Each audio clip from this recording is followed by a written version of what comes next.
perceptions, a system of behavior, folkways, and mores.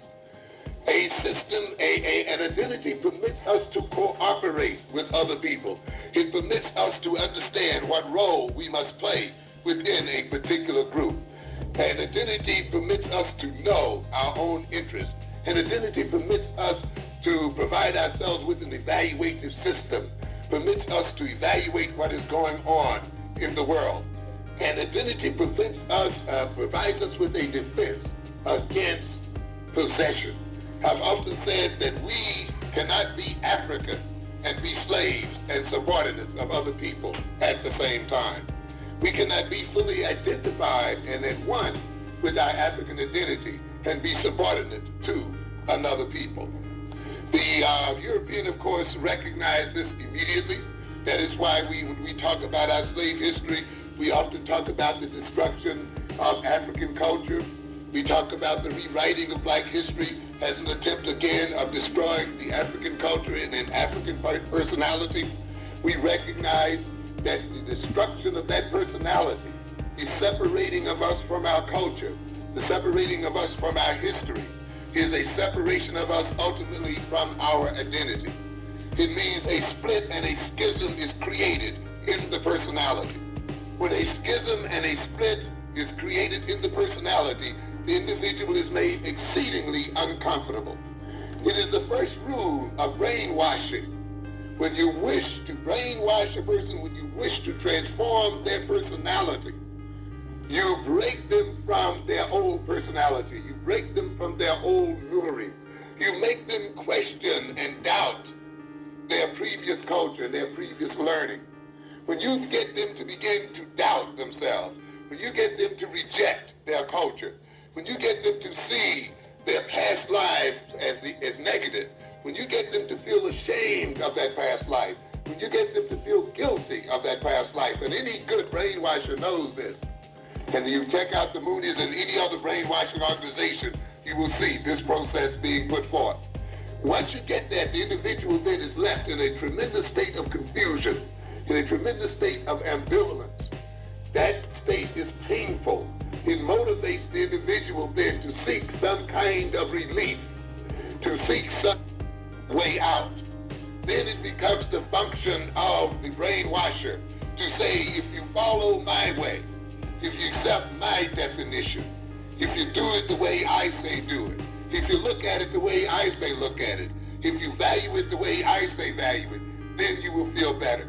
See how happy we are, often in these semi or quasi-religious brainwashing places, you see the people running around smiling and they're all glory and they're all happy and they're all loving and they're all, and here's this confused person cut off from family, cut off from his community, cut off from everything he's known, and is it filled with pain? And yet these people seem to be so loving. They seem to be so brotherly. They seem to be so sisterly.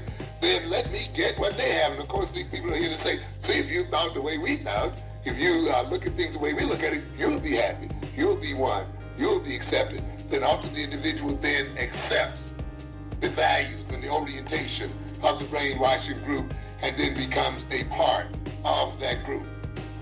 The splitting then of the African personality is a necessary process in inculcating into that personality an alien personality, an alien spirit, creating the personality of servitude. It makes possible then in that African personality, that is the split African personality, makes it possible then for the African to begin to believe the lies, to accept the European distortion, to accept European reality, to accept then the stereotypes. Ladies and gentlemen, we've never escaped slavery. We still share the slave consciousness of our great-great-grandparents. We are of the same mind to a great extent that they were. We have not advanced beyond these people. How can I say that? I generally ask a series of questions. You say that slavery has nothing to do with you and slavery was back there. And I ask you the question then, what language do you speak?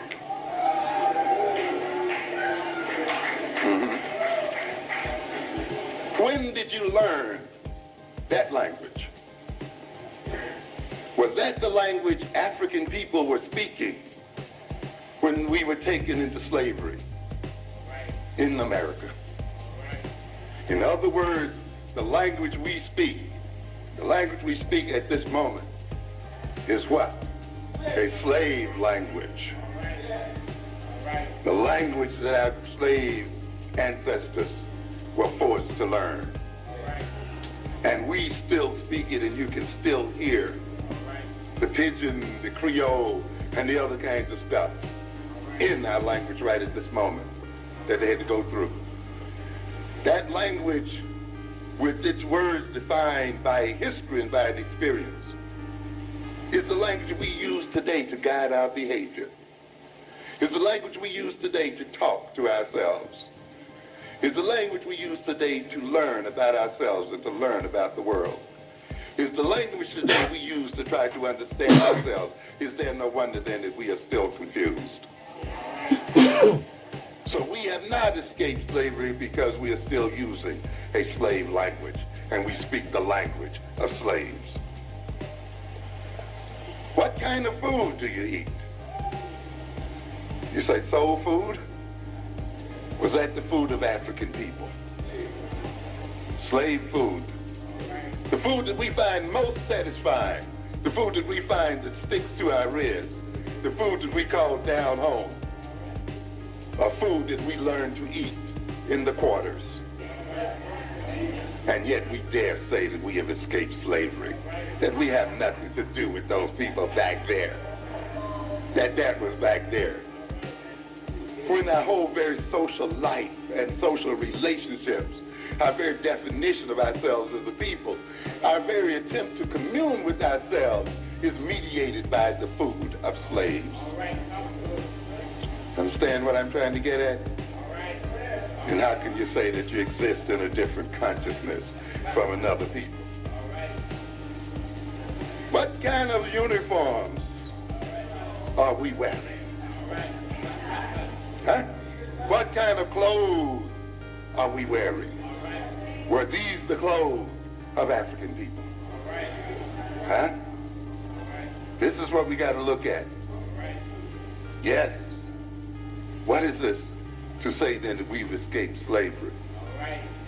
What kind of names do we respond to? Yes. Yes.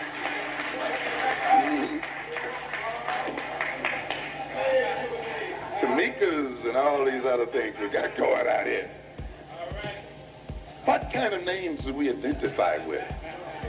Why is it that African names sound strange to us now as a people, and yet we dare say that we have a different consciousness from our great slave grandparents?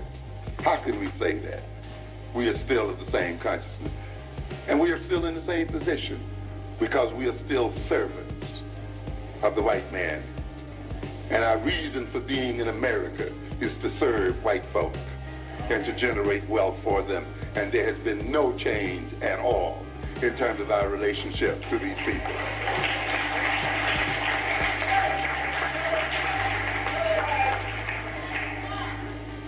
The values that we pursue are slave values and the values of servants. The social relations that we create and interact with were built and developed during the periods of slavery. We have not escaped it at all. But it is time for us to change the slave consciousness, this consciousness of servitude that is still too much with us today. And ultimately, we ask the question that's closest to home for a lot of people. When we claim that we've escaped slavery, and the slavery was something back there which had nothing to do with us today. And then I ask you the question, what kind of God do you worship?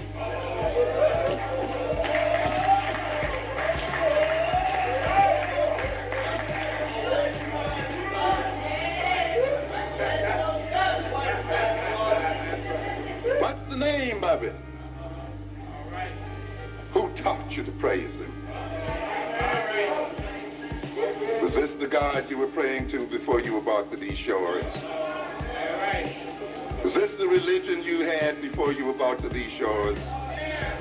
Can you name one African God? How can you then, who define yourself, the very essence of yourself and the very essence of your soul, and organize the very nature of your life here on earth, based on a God handed to us by a slave master, claim that you have no slave consciousness and are not related to slavery?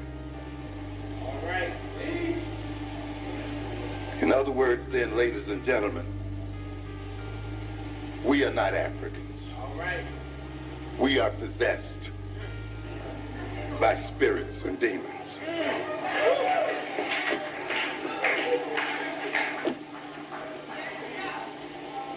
We have let another people's spirit take possession of our bodies and take possession of our minds. When we speak, it is not with our African voice. It is with the voice of that demonic presence that uses our lips to speak its own language. Yes. Yes, and we have to recognize this. We are possessed. And if we are to transform ourselves and to transform the nature of our relationship with those who are our masters, we must engage in an exorcism and clear the devils out of our minds.